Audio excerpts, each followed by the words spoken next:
Hi friends, Dinesh agriculture YouTube channel में आपका स्वागत है। दोस्तों, पिछले वीडियो में हमने जेट पेपर 2019 के बारे में अध्ययन किया था। तो इस वीडियो में जेट मॉडल पेपर के बारे में अध्ययन करेंगे।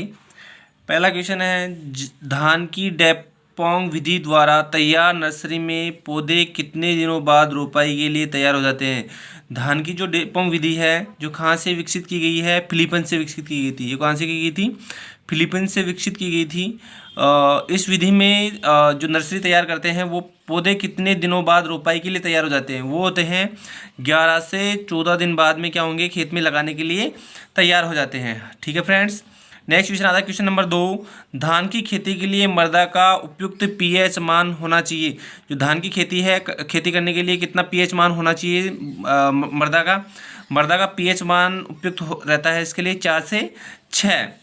ठीक है फ्रेंड्स, क्वेश्चन नंबर 3। निम्न में से कौन सा पादप पोषक तत्व रोग एवं कीटों के प्रति प्रतिरोधक उत्पन्न करता है। ऐसा कौन सा पोषक तत्व है जो कीटों और रोगों के प्रति प्रतिरोधक का मतलब होता है विरोध करता है, उसका होने नहीं देता उनमें। तो वो पोषक तत्व है पोटास। पोटास है जो पादप में पोषक तत्व कीट एवं रोगों के लिए प्रतिरोधक है। कैल्शियम की कमी के लक्षण पौधों पर सर्वप्रथम दिखाई देते हैं। कैल्शियम है, उसकी कमी के लक्षण पौधों पर कौन सी जगह पर सबसे पहले दिखाई देंगे? वो होता है शीर्ष पत्तियों पर। जो बोरोन और कैल्शियम होता है, बोरोन के भी लक्षण है जो कहाँ दिखाई देंगे? शीर्ष पत्तियों पर। जो ऊपर वाली पत्तियां हैं सबसे ऊपर वाली, उन पर लक्षण दिखाई देंगे। ठीक है, क्वेश्चन नंबर 5 आता है, ओरोबैंकी खरपतवार है। जो ओरोबैंकी खरपतवार है वो किस प्रकार का खरपतवार है? वो होता है पूर्ण जड़ परजीवी। वो कैसा होता है? पूर्ण जड़ परजीवी। Total root parasite. फ्रेंड्स, इसके याद करने की एक ट्रिक है, CLOS,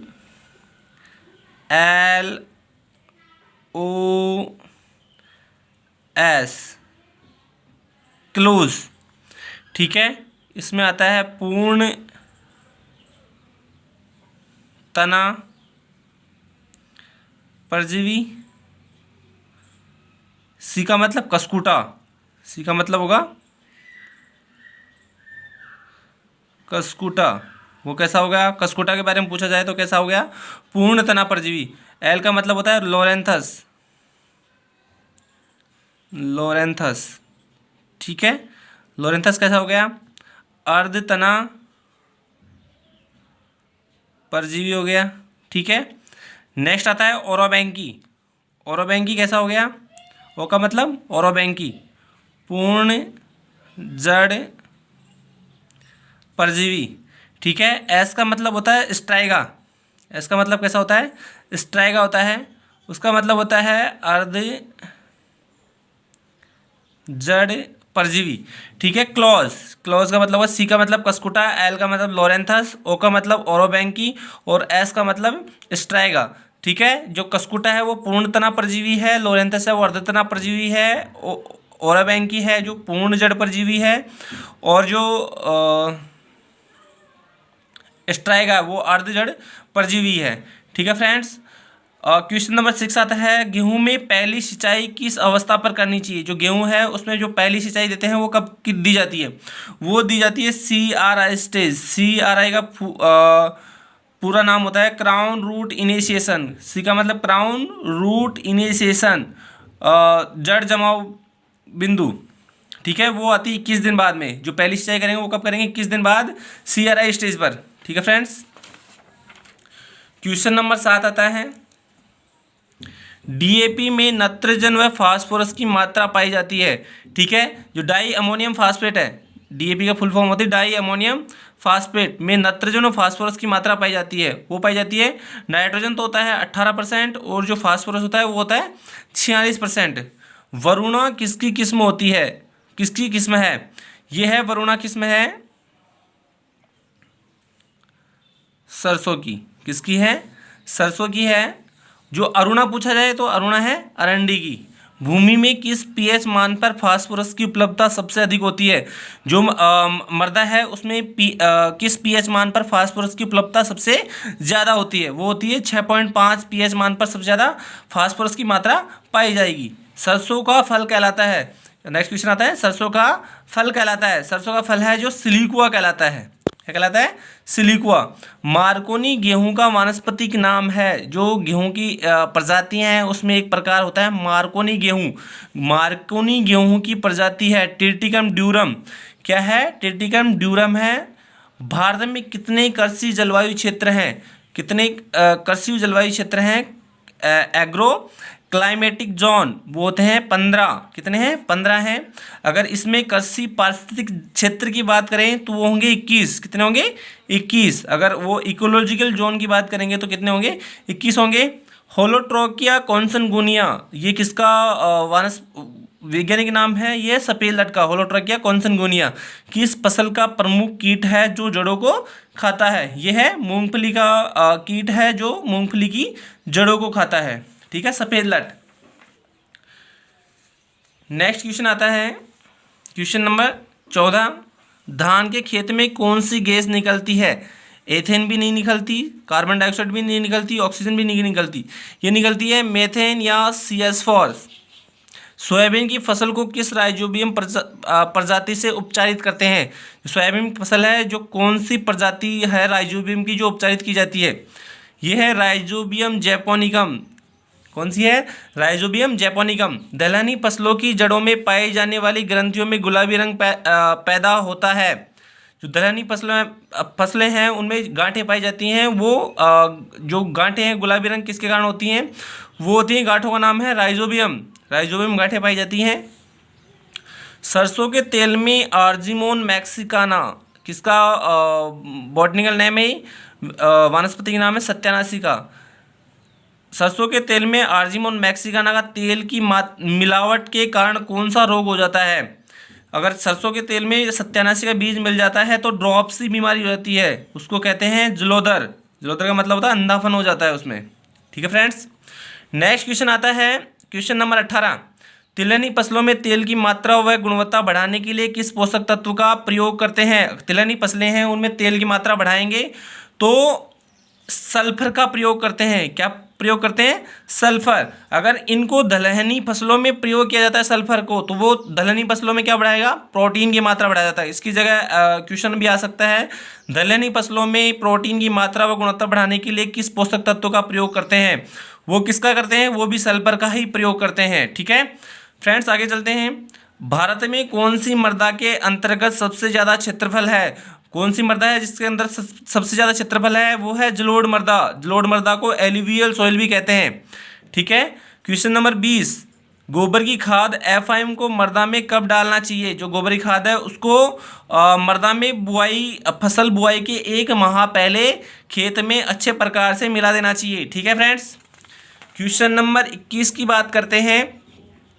अल्टरनेट बियरिंग उसको एकांतर फलन कहते हैं हिंदी के अंदर।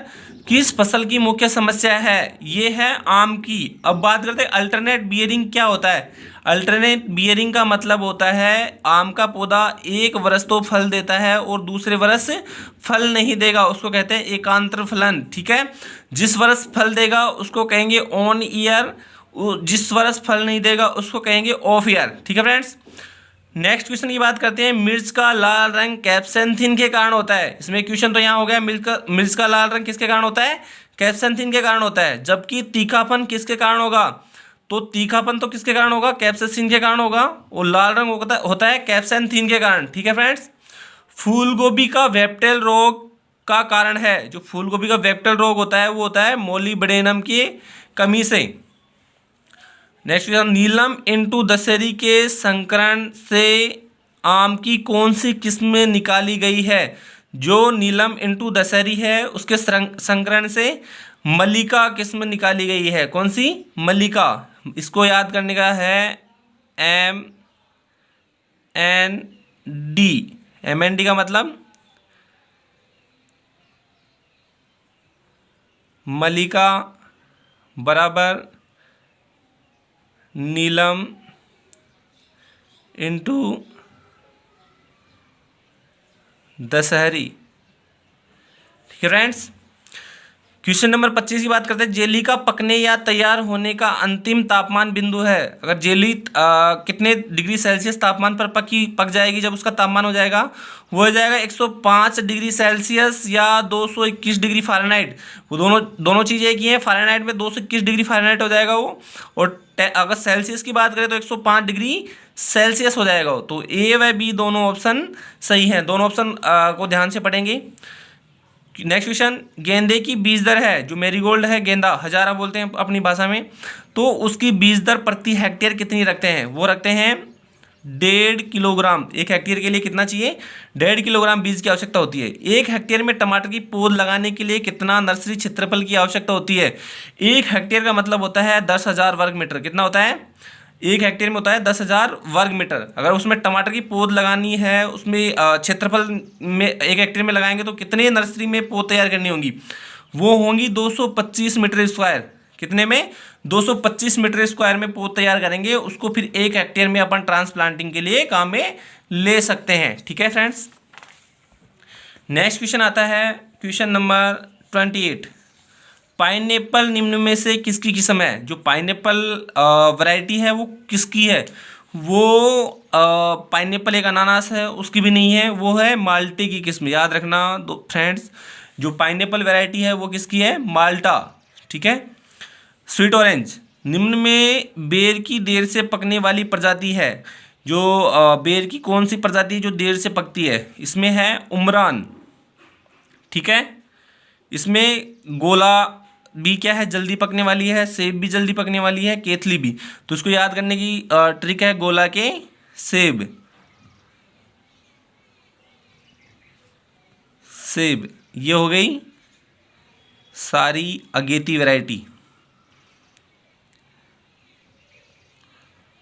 अगेती किस्म हो गई है। ठीक है। बची कौन सी? उमरान, जो कौन सी हो गई? पछेती किस्म हो गई। प्याज का पीला रंग किस वर्ण के कारण होता है? प्याज का पीला रंग होता है वो क्वेरसेटिन के कारण होता है। किसके कारण होता है? क्वेरसेटिन के कारण होता है। फलदार वृक्षों पर पाले का असर कम करने के लिए उपयुक्त माध्यम है। जो फलदार वृक्ष हैं उन पर अगर पाले का असर होगा, उसके लिए कौन सा माध्यम है उपयुक्त? वो है सिंचाई। अगर पाला पड़ेगा तो क्या करेंगे अपन? सिंचाई कर देंगे उस पर। ठीक है। कौन सा हार्मोन फलों को पकाने में सहायक है? वो है इथाइलिन। इथाइलिन क्या करता है? फलों को पकाने में सहायक करता है। खुरपका मुंहपका रोग किसके द्वारा होता है? यह क्वेश्चन भी पिछले बार पूछा गया था। ठीक है। इसमें यह होता है विषाणु द्वारा। भारत की मेरिनो भेड़ की किस नस्ल को कहा जाता है? भारत की मेरिनो। ठीक है। भारत की मेरिनो भेड़ की किस नस्ल को कहा जाता है? वो कहा जाता है चोकला को। इसकी ऊन है जो भी क्या है? मेरिनो की तरह उत्कृष्ट क्वालिटी की होती है। ठीक है। नेक्स्ट क्वेश्चन की बात करते हैं। कार्बोलिक अम्ल है, कार्बोलिक अम्ल है, वो क्या कार्य करता है? वो कार्य करता है जीवाणु रोधक। जीवाणु को मारने का काम करता है, वो रोकने का काम करता है। जीवाणु रोधक है। पशुओं की आयु ज्ञात करने का सर्वोत्तम तरीका है। जो पशुओं की आयु ज्ञात करते हैं उसके लिए सबसे अच्छा तरीका है दांतों को देखकर। पशुओं के दांतों को देखकर सबसे अच्छा अनुमान लगा सकते हैं पशु की आयु का। दूध दोहने की सबसे उपयुक्त विधि है, यह है पूर्ण दूर्ण नहीं है, पूर्ण हस्त दोहन विधि। पूर्ण हस्त दोहन विधि। ताजे दूध का पीएच मान होता है 6.5 से 6.7। ब्यूटारोमीटर का प्रयोग किसकी जांच के लिए किया जाता है? ये किया जाता है वसा प्रतिशत मापने के लिए। भैंस का औसत गर्भकाल कितना होता है? ये होता है 310 दिन। अगर गाय की बात करें तो होता है 281 दिन। ठीक है। ठीक है फ्रेंड्स। अगर इसमें कोई प्रॉब्लम्स हो तो आप मैसेज करके या कमेंट करके बता सकते हैं। ठीक है फ्रेंड्स।